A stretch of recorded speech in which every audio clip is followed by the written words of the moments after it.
Okay, continue here. Information has also been copied in the opposite direction. High school student Vivian Riska won a $100,000 scholarship from the Intel Science Talent Search for writing the words, quote, June 6th Invasion Normandy. Why the prize? She wrote them in DNA using its chemical code. 6. The same message that another person can scribble on a napkin at the restaurant or type into a computer. Vivian Riska and others have learned to write in DNA. The material that carries the message does not determine the message. Minds determine messages. If a language and letters or some other kind of code had somehow been provided, perhaps chance action could, if given enough tries, put a few letters together in a sentence. The first cell, however, had to have a huge, carefully planned instruction book that could make many complex substances and use them to build the molecular machines that do the work of the cell. How did the letters get into the correct order to code for the hundreds of precise proteins which were essential to the life of the first cell? If there had been no intellect involved, would not chance have arranged them in one of the billions of possible orders of nonsense? Some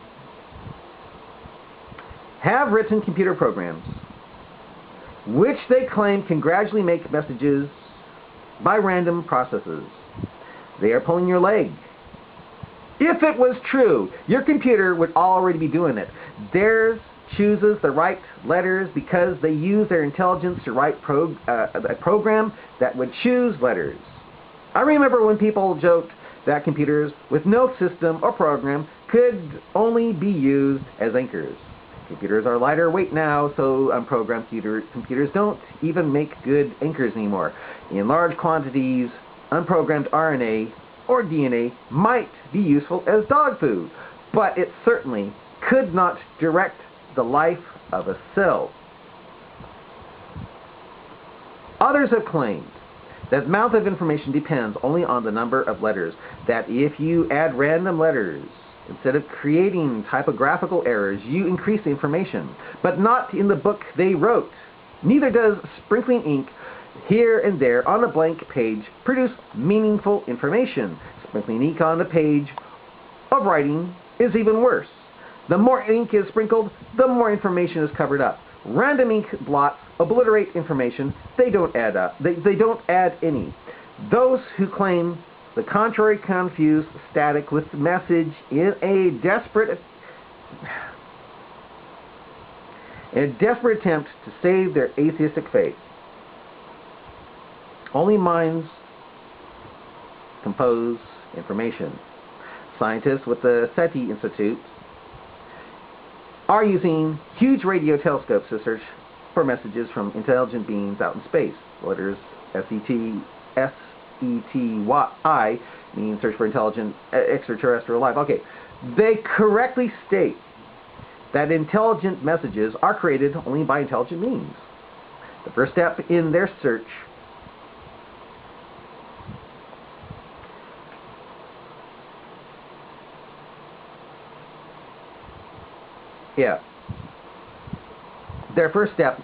is to separate between static and message.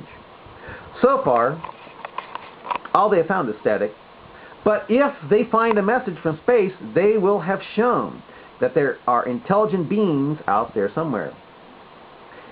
If exceptions existed, and the intelligent messages could be sent out without any intelligence involved, their whole search would be meaningless.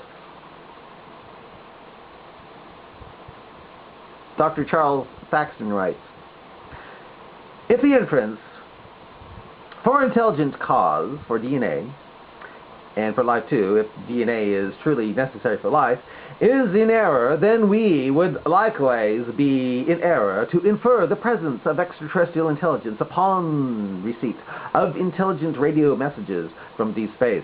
More important, our knowledge of past civilizations provided by archaeologists would be in jeopardy. These supposed artifacts might be, after all, the result of unknown natural causes. Cave paintings, for example, may not be the result of early humans. Indeed, excavated ancient libraries could not be trusted to contain the works of intelligent men and women. The evidence that an intelligent creator invented DNA is reinforced by the fact that its information packaging system has been miniaturized to the greatest extent possible. This is true not only of human DNA, but also of that in primitive cells. After a number of intelligent scientists had worked for many years developing ever better microfilm, they fit the entire Bible on one 32 by 33 millimeter film. Amazing! However, that space covered with DNA would hold information equivalent to 7.7 million Bibles. Biology books often imply that the information in DNA just formed of itself with no input from an intelligent source. That is not biology. It is not science. And it's not true. If it were true, why did it take generations of intelligent scientists, thousands of man-hours, develop the millions of times less efficient microfilm? The evidence is overwhelming. The information in DNA was put there by a creator who is so intelligent that we should listen to everything he has to say. And that's it. Bye.